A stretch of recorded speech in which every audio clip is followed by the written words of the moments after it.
Assalamualaikum. Hai semuanya, kami dari kelompok 3, mata kuliah Ilmu Teknologi Pengolahan dan Penanganan Pakan. Dengan anggota kelompok, Roy Jordi, Fajri Ilahi, Adrima Putri, Mutiara, Putriyani, Helgia Septiani, Syifa Izzati, Feni Septian, Ulfa Prima, Cindy, Desyanifa, Anissa Hanum. Pakan merupakan komponen utama untuk keberhasilan usaha peternakan. Ketersediaan pakan perlu diperhatikan baik dari segi kualitas dan kuantitasnya. Di daerah tropis seperti Indonesia, penyediaan bahan pakan dalam jumlah yang cukup sepanjang tahun tidak mungkin dapat diatasi dengan sistem penyimpanan. Untuk menghindari masa krisis hijau, ada beberapa alternatif, diantaranya pengawetan dalam bentuk silase. Berdasarkan hal tersebut, kami akan praktikum membuat silas rumput gajah. Ayo ikuti proses pembuatannya. Pertama-tama siapkan rumput gajah sebanyak 20 kg yang masih segar. Nantinya rumput gajah akan dibagi menjadi 4 perlakuan 5 kg di setiap perlakuan. Perlakuan yang akan dilakukan yaitu: pertama, murni tampan bahan aditif. Kedua, molasses.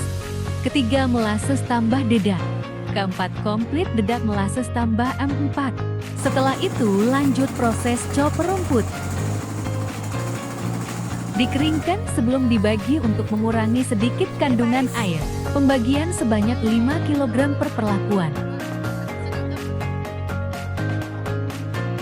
Membuat bahan aditif, yaitu dengan molasses 20 gram dengan air 1 liter. Dan dilarutkan. Bahan kedua yaitu dengan M4 sebanyak 2 tutup botol dengan 1 liter air. Pembagian untuk membuat perlakuan murni tanpa adanya aditif. Proses pemasukan ke dalam tempat penyimpanan. Alternatif yang bisa digunakan yaitu dengan trash bag. Perlakuan selanjutnya, dedak tambah molasses. Dedak 150 gram dan cairan molasses 250 ml. Campurkan sambil diaduk hingga tercampur dengan rata. Perlakuan selanjutnya yaitu molasses. Tuang molasses sebanyak 250 ml, aduk hingga rata.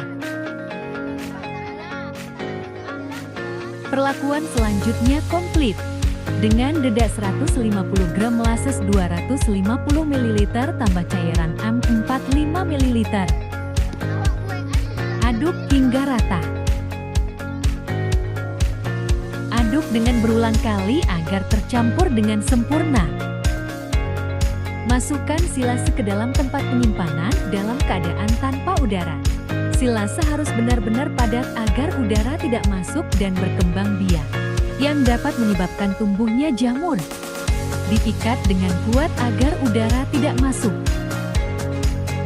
Dipastikan ikatan kuat.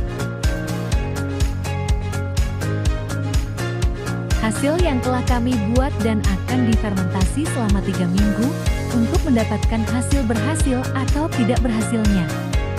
Jangan lupa beri label per perlakuan agar tidak tertukar. Setelah 3 minggu dapat kita buka dan lihat hasilnya. Teman-teman mau tahu gak silas yang berhasil dan silas yang gagal? Silas yang berhasil. Yang pertama ada murni. Pada saat dibuka, bau silas tidak busuk, wangi tapai dan warna hijau kekuningan. Terdapat jamur di permukaan tetapi tidak sampai ke dalam. Dan tekstur lunak. Faktor penyebab berhasil dikarenakan kadar air yang optimal. Kadar air yang tepat mendukung proses fermentasi yang baik. Perlakuan berhasil yang kedua komplit. Pada saat dibuka, tercium aroma fermentasi. Terdapat jamur di permukaan tetapi tidak sampai di dalam. Tidak terdapat serangga dan tekstur yang lunak. Faktor keberhasilan dikarenakan bahan aditif yang digunakan menghasilkan produk yang berkualitas.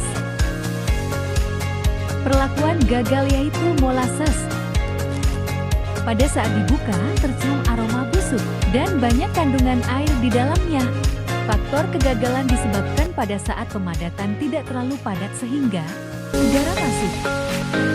Perlakuan gagal yang kedua dengan dedak tambah molasses. Pada saat dibuka, tercium aroma busuk. Terdapat banyak jamur di permukaan dan di dalam silase. Banyak kandungan air yang terdapat di dalam silase. Kegagalan bisa disebabkan dengan kadar nutrisi yang berlebihan atau kadar air tidak ideal. Terima kasih sudah nonton sampai habis pembuatan sila serumput gajah. Mohon maaf apabila ada salah perkataan. Bye-bye.